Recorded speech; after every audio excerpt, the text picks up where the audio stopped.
আসসালামু আলাইকুম। আমাদের বয়স যখন 18 থেকে 20 এর ফ্রেমে ছিল, যখন আমরা এই বয়সে ছিলাম, এমন অনেক বিষয় রয়েছে যেগুলো আমাদের জানা উচিত ছিল। আমাদের বয়োজ্যেষ্ঠরা যারা রয়েছেন, তারাও এই শিক্ষাটা হয়তো পায়নি, আমাদেরকেও দেয়নি। আমরা অনেক ক্ষেত্রে এই জিনিসটা জানি না, যার ফলে আমাদের সন্তানদেরও হয়তো অনেকেই আমরা জানাতে পারবো না, বোঝাতে পারবো না। লাইফ লেসন যেটাকে আমরা বলি, বাস্তবিক যে শিক্ষাটা, জীবন পরিচালনা করতে গেলে এই জিনিসগুলো আমাদেরকে ফেস করতে হয়। প্রাতিষ্ঠানিক শিক্ষা তো রয়েছে, এটা তো আমাদের আলাদা একটা বিষয়, কিন্তু আমাদের জীবন চালাতে গেলে যে অনেক এমন শিক্ষা রয়েছে যেগুলো আমাদের জানা উচিত। দুটি বিষয় বলবো আজকে। প্রথমটি হচ্ছে, আমাদের জীবনের প্রত্যেকটা সম্পর্ক হচ্ছে ট্রানজ্যাকশনাল, মানে বিনিময়ের সম্পর্ক। আপনি যদি দিতে পারেন তাহলে চলবে, না হলে চলবে না। স্যালারি স্ট্যান্ডার্ড যদি ভালো না হতো, তাহলে শ্বশুরবাড়ির লোকজন অথবা আপনার ওয়াইফ বিয়ের জন্য কিন্তু হা করতো না, মানে আপনার সাথে বিয়ের জন্য হা করতো না। একইভাবে আপনার স্বামী, মানে আপনার স্বামীর অনেক ডিমান্ড আপনি পূরণ করেছেন বলেই আপনার শ্বশুর আপনার সাথে আপনার মানে আপনার স্বামীর বিয়ে দিয়েছে। তো এই যে জিনিসগুলা, মানে বিনিময়ের যে বিষয়টা, অনেকেরই অনেক ডিমান্ড থাকে, শ্বশুরবাড়ি থেকে অনেক কিছু পাওয়ার একটা আকাঙ্ক্ষা থাকে অনেকেরই।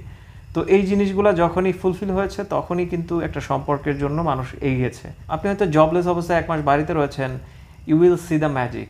আপনার পুরো বাড়ির মানচিত্রটাই চেঞ্জ হয়ে যাবে, আপনার পিতামাতার, আপনার ওয়াইফের। তখন মানে তারা আসলে আপনার উপর ক্ষিপ্ত হয়ে যাবে, আপনার উপর বিরক্ত হয়ে যাবে, আপনি ইনকাম করতে পারছেন না।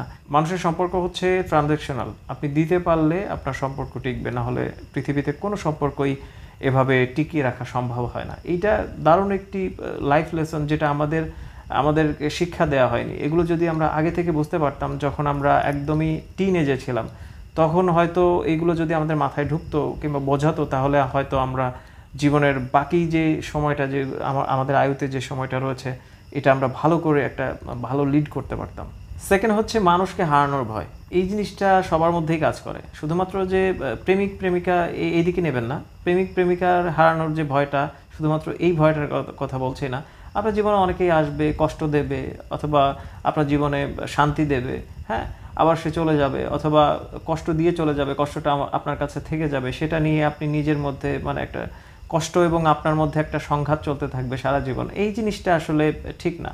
হ্যাঁ, কে আপনার জীবনে আসলো, কে আপনার জীবনে আসলো না, এই জিনিসটা নিয়ে মাথা ঘামানো আসলে উচিত না। So never fear to lose people. আপনার মানে এটা নিয়ে আপনি ভাববেনই না যে আসলে বিষয়টা কি হচ্ছে। তো এই যে চরম বাস্তবিক যে সত্য, এইগুলো যদি আমাদের শিক্ষা দেয়া হয়, তাহলে আমাদের জীবনটা আসলে অনেক সমস্যা আমরা কাটিয়ে উঠতে পারবো।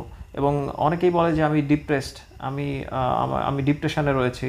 এই জিনিসগুলা অনেকখানি স্কিপ করতে পারবো আমরা। ভালো থাকবেন সবাই। আসসালামু আলাইকুম।